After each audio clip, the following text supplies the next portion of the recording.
খুব জাগ্রত, এটা মানতে হবে। যার যা মানত থাকবে মাকে ডাকবেন, ফুল নিয়ে ঠিক হবে।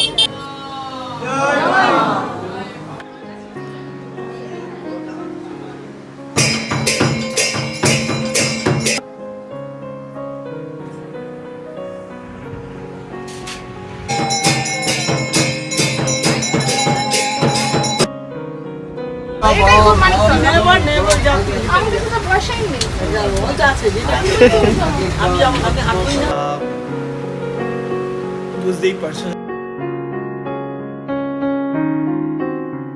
Hello everyone, welcome back to our channel Rudrik Shaan. This is Rudrik. চলে এসেছি তোমাদের সামনে আবার একটা নতুন ব্লগের সঙ্গে। এখন আমি রয়েছি মিষ্টি মাসির বাড়ি এবং আমার বেশ অনেক দিন ধরে ইচ্ছে করছিল যে আমি শ্যামা সুন্দরী মায়ের কাছে যাবো, মানে মনটা খুব টানছিল।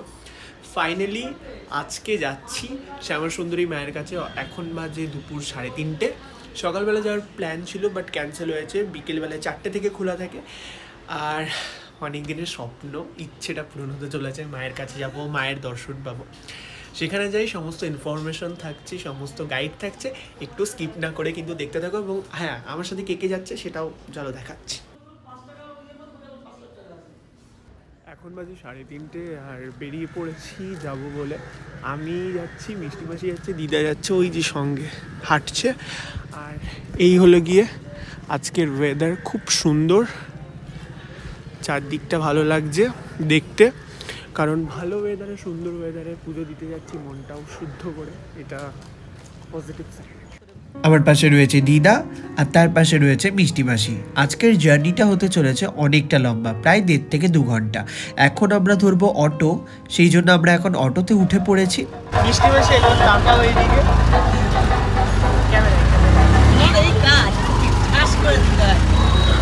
দুটো অটো ব্রেক করে নেমে গেছি আমরা টালিগঞ্জে। টালিগঞ্জে নেমে, মানে আমার জায়গা বলতে পারো, ওই দেখো মহানায়ক, পেছনেই মহানায়ক।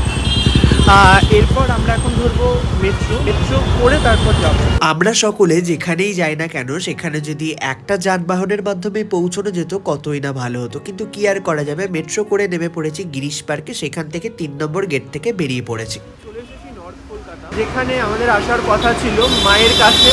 তো ফার্স্টে দুটো অটো ব্রেক করে উঠলাম মেট্রোতে। দেন মেট্রো থেকে নেমে আবার একটা অটো করে এলাম মানিকতলা মোড়। দেন মানিকতলা মোড় থেকে এই সোজা হাঁটছি ক্রসিং করতে। ক্রসিং থেকে রাইটে নিলে ঠিক সোজা 7 মিনিটের হাঁটা পথ গুগল ম্যাপে দেখাচ্ছে।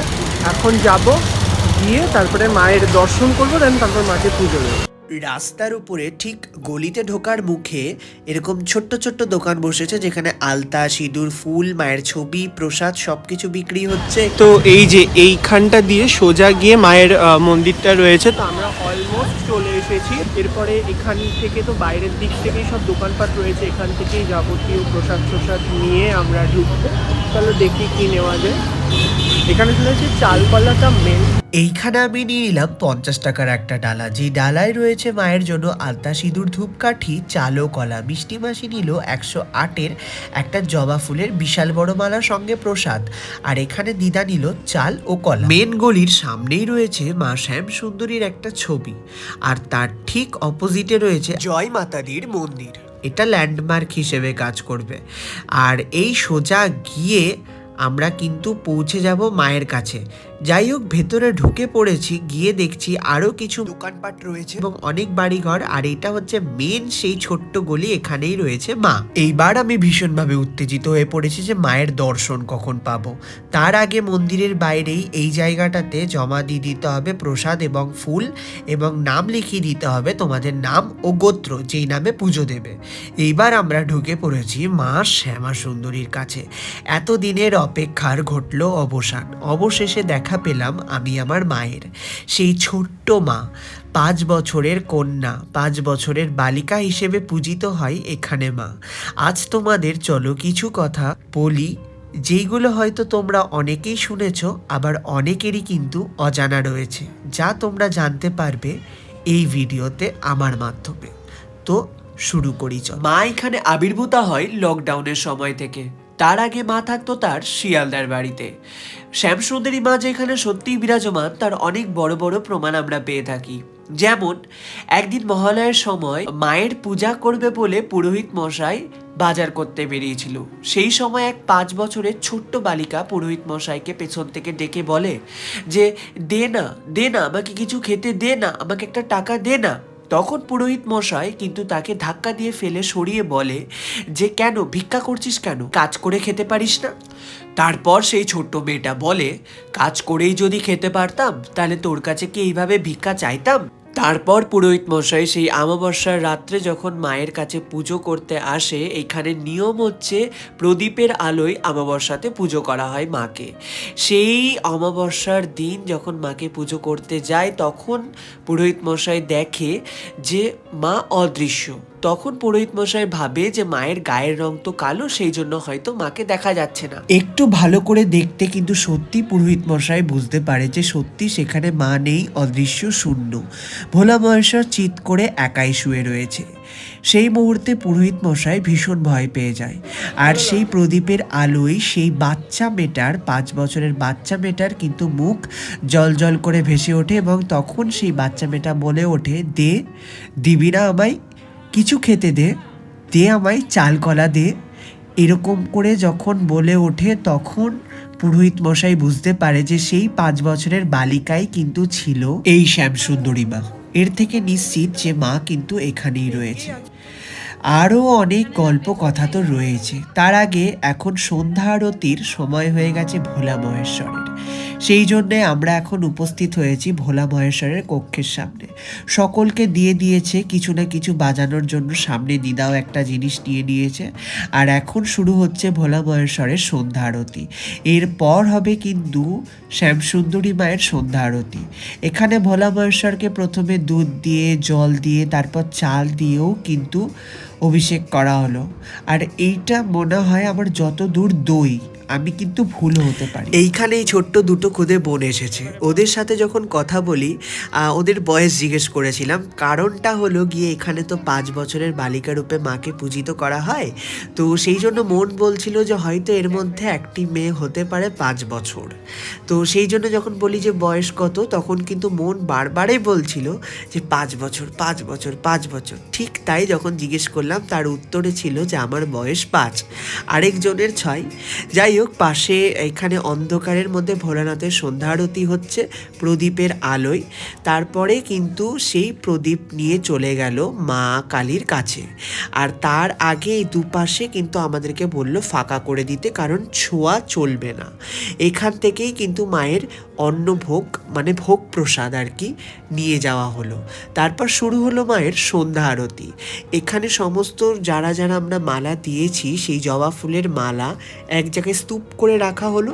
আর এখানে মাকে দিয়েছে পোলাও, সঙ্গে চাল, কলা, নানান রকমের মিষ্টি, জল। এইবার শুরু হলো মায়ের পূজা। অমাবস্যার সময় এখানে কিন্তু সব আলো বন্ধ করে দেওয়া হয়। হ্যাঁ, তার কারণ এখানে মাকে অন্ধকারে পূজা করা হয় অমাবস্যার সময় শুধুমাত্র প্রদীপের আলোয়। সেই সময় মায়ের উপস্থিতি অনেকেই লক্ষ্য করেছে, যেরকম মায়ের চোখের মণি অর্থাৎ বল নড়াচড়া করা, পায়ের নুপুরের শব্দ। দিদা আমাকে আজকে বলল ফেরার পথে যে আমি যখন সন্ধ্যা আরতি হচ্ছিল তখন আমি এক দৃষ্টিতে নাকি ভোলা মহেশ্বরের দিকে তাকিয়েছিলাম। তখন নাকি মহেশ্বরের চোখ নাকি লাগছিল অনেকটা মানুষের মতো, জল জল করছে, মনে হচ্ছে তাকিয়ে রয়েছে। তখন আমি দিদাকে বলি যে হয়তো এরকমভাবেই হয়তো তোমাকে আজকে প্রমাণ দিয়েছে যে সে রয়েছে সেখানে, কারণ এটাও একটা ইঙ্গিত হতেই পারে।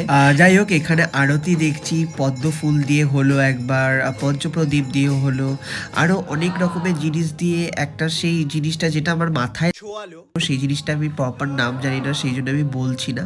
মানে মনটা একদম ভরে গেল। আর এখানে দেখতেই পাচ্ছ যে কত কত লোক, একটা না অন্য রকমই মাহল ক্রিয়েট করে। তোমাদের সাথে বিশেষ বিশেষ কিছু ঘটনা শেয়ার করলাম যেগুলো প্রমাণ দেয় আমাদের যে মা সত্যি আছে, মায়ের আবির্ভাব কিন্তু আমাদের এই মন্দিরে নয় তথা আমাদের মনের মধ্যেও রয়েছে।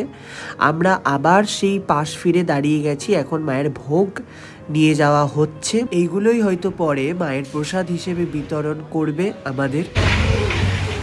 এদিকে দেখ, বয়স কত তোর? বাহ বাহ, ও তোর দিদি হয়। বা আমার টেম্পল রান, তুই কি করে বুঝলি আমার ফোনে টেম্পল রান আছে? দেখেছিস? এখানে মা কালীর বয়সও 5 বছর, এখানে ওর বয়সী মা কালী। আরতির পর এইখানে এখন হবে পুষ্পাঞ্জলি, সেই জন্য একটা জবা ফুলের মালা আমাদের দিয়ে দিয়েছে, সেখান থেকে আমরা ফুল ভাগ করে নিলাম সকলে। শেষে মালাটার অনেকটা অংশই ছিল আমার হাতে, সেটা দিয়ে অঞ্জলি দিলাম। আর তারপর ভোলা মহেশ্বরকে একবার দেখে ভোগ নিতে আমরা সকলে বেরিয়ে পড়লাম। আর এইখানে ভোগ নেওয়ার জন্য সকলে কন্টেনার বেচছে খালি 10 টাকা করে, কারণ বলছে এখানে প্রসাদ কিন্তু কন্টেনারে দেবে না, তাই প্রসাদ যদি নিয়ে যেতে হয় কন্টেনার, সেই জন্য 10 টাকা করে আমরা একটা কিনলাম, পরে আরও 2টো কিনেছি। আর একটা মায়ের মন্দির ছিল অপোজিটেই, আর এখানে অনেক লম্বা লাইনের পর আমরা চলে এসেছি ভোগ প্রসাদ নিতে। এখানে কিন্তু টাইমিংটা দেওয়া রয়েছে, তার আগে দেখিয়ে দিই, ঢুকে পড়েছি মায়ের ভোগ নিতে। ঠিক সামনেই এখানে রয়েছে প্রসাদ হিসেবে দিয়েছে ভোগে পোলাও, খিচুড়ি, পায়েস, আলুর দম, আর দিয়েছে একটা মিষ্টি আর একটা কলা। তো ভোগের প্রসাদ আমি খেয়ে নিলাম, থালাতে যে প্রসাদটা দিয়েছিল, এবং দিদার মিষ্টি মাসিও এখন খাচ্ছে। কাকিমা এখানে পুজো কটা থেকে হয় একটু বলে দিও তো। 7টা 8টায় মন্দির খোলে সকালে, আচ্ছা, একবার 8:30টায় আরতি হয়, মানে সকালে। তারপরে হয় 12:30 থেকে পুজো আরম্ভ হয়, 1টায় শেষ হয়, 1টার পর থেকে ভোগ। আবার রাত্রেবেলায় আবার রাত্রে 4টে হয়ে যায়, 4টে খোলে। হ্যাঁ, আবার এই 6:30 পুজো আরম্ভ হয়, 7টা অবধি শেষ, তারপরে ভোগ। আবার ভোগ। ঠিক আছে। আর রাত্রে 9টা অবধি মন্দির খোলা থাকে, বিকেলে 2টো 2:30 অবধি খোলা থাকে, মানে যতক্ষণ মানুষ থাকবে ভোগ যতক্ষণ দেওয়া হবে। কিন্তু পুজোটা আগে হয়ে যায়, পুজোটা 12টা 12:30টায় হবে, বুঝেছো? ভালো লাগলো, অনেক কিছু ইনফরমেশন পেলাম তোমার থেকে। এই কাকিমার দোকান একদম পুরো মায়ের মন্দিরের গলির ঠিক সামনে, এই যে এখানে ঠাকুরের ছবি রয়েছে। খুব জাগ্রত, এটা মানতে হবে, যার যা মানত থাকবে মাকে ডাকবেন, ফুল নিয়ে ঠিক হবে। শুনেই নিলেন সমস্ত ডিটেলস। এবার আমরা ক্রস করছি ক্যালকাটা হোমিওপ্যাথি মেডিকেল কলেজ, দেন তার ঠিক পাশেই রয়েছে কিন্তু রামমোহন লাইব্রেরি, জাস্ট পাহাড়টা পথে কিন্তু মায়ের মন্দির। বলো বলো বলো। আমাদের ক্যামেরাম্যান তো লাইন থেকে চলে যাচ্ছে, তখন বলছি না না ওটা ওর দিদা আগে গেছে। আসলে হয়েছিল কি, দিদা প্রসাদ দেওয়ার জায়গায় আগে ঢুকে পড়েছিল, তার পরবর্তীতে আমি কন্টেনারটা নিয়ে যাচ্ছিলাম, তো তখন সবাই বলছিল যে ওই যে ক্যামেরাম্যান আগে ঢুকে যাচ্ছে, তো সেটাই মিষ্টি মাসি বললো। এই তো এটাই খুব মানিক আমি কিছু তো বসাই নেই, এই তো এই তো এইখানে বলছে গাঠিয়া নিমকি খাবে, ভাত যে মিষ্টি মাসি দিদার কাছে বায়না করছে, বাট দিদা বলছে না নামবো না, এইগুলো খেতে হবে না। না দেরি নেই, এই যে এই তো বলছি ওর চলো আমি তো ভুলেই গেছি। মিষ্টি মাসি বাসের থেকে এই দোকানটা দেখে লাভ দিয়ে নেমে পড়েছে বায়না করে দিদার কাছে। এখান থেকে মিষ্টি মাসি নিল ভুজিয়া, গরম গরম ভাজছিল, গাঠিয়া নিল, এই জিনিসটা নিল নিমকির মতো, আর গজা নিল ছোট্ট ছোট্ট মিষ্টি। আর এত লোভনীয় যে আর সামলাতে পারিনি, সব নিয়ে এখন বাড়ি যাচ্ছে। আমি তো ওই জন্যই বলছি পুরো বাঘের মতো। আর এই যে এখানে এনার দেখা পেয়েছি, তো দেখতে কার মতো লাগছে তোমরা বলো তো কমেন্টে। হ্যাঁ ঠিকই গেস করেছে, একদম বাঘের মতো। আর এনাকেও পুরো একদম সেম লাগছে দুটোকে। যাই হোক, মেট্রো করে টালিগঞ্জে নেমে আবার আমরা ধরে নিয়েছি শাটল উবের। এখন অপেক্ষা করার পর কিছুক্ষণ উবের ছাড়লো, দেন তারপর উবের থেকে নেমে আমরা উঠে পড়েছি এই ভর্তি এসি বাসে, যদিও বসার জায়গা আমরা পেয়ে গেছি। বাজে এখন 9:50, আর এই জাস্ট 10 মিনিট হলো ঘরে ঢুকেছি। মিষ্টি মাসি আর দিদা নিচে এই নিচের দোকান থেকে ওষুধ কিনছে, দেন তারপরে আসবে, এসে ফ্রেশ হয়ে গেলাম, চেঞ্জ করে নিলাম। আর এখানে এই যে আরেকজন এখন মোবাইল টিপছে। আর আবির স্কুলে গেছিল বলে আজকে আমাদের সাথে যেতে পারেনি ও।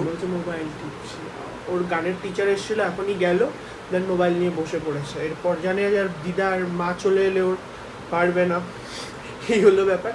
আর হ্যাঁ, সত্যি কথা বলতে আজকে মায়ের কাছে সর্বসুন্দরী মায়ের দর্শন পেলাম, মানে জাস্ট মনটা ভরে গেল। এতদিন শুধু শুনেছি, শুধু মোবাইলে দেখে এসেছি, ইউটিউবে অনেক ভিডিও দেখেছি, ফেসবুকে দেখেছি, ইনস্টাতে দেখেছি, বাট আজকে নিজের চক্ষুতে দর্শন করলাম, সাক্ষাৎ মায়ের সাথে দেখা হলো।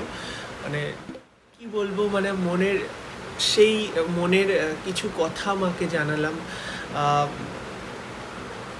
বুঝতেই পারছো, যাই হোক সত্যি কিছু বলার নেই, জাস্ট মনটা ভরে গেল। সব মিলিয়ে অনেক দিনকার ইচ্ছে ছিল, সেই আসানসোল থেকে বলছিলাম, আরে যে মায়ের কথা বলতে বলতে আমার মায়ের ফোন চলে এসেছে। সেই আসানসোল থেকে যখন আসছিলাম তার আগের থেকেই ভাবছি যে আসবো আসবো আসবো, আসতে হবে আসতে হবে। আর এতটাই মন টানছে, ফ্ল্যাটে যখন ছিলাম মানে টালিগঞ্জের ফ্ল্যাটে, তো সমস্ত কিছু করে মিষ্টি মাসির বাড়িতে চলে এসেছি। দেন তারপর তো দিদাকে বলেছিলাম, তো ঠিক ছিল যাব।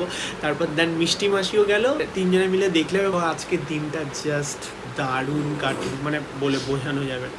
আর একটা সেই মনের ভেতর থেকে যে শান্তিটা আসে না, সত্যি খুব একটা মানে কি বলবো, মনে হচ্ছে যে সাক্ষাৎ নিজের চোখে মাকে দর্শন করলাম, মানে স্বয়ং মা রয়েছে সেইখানে, পূজিত হচ্ছে।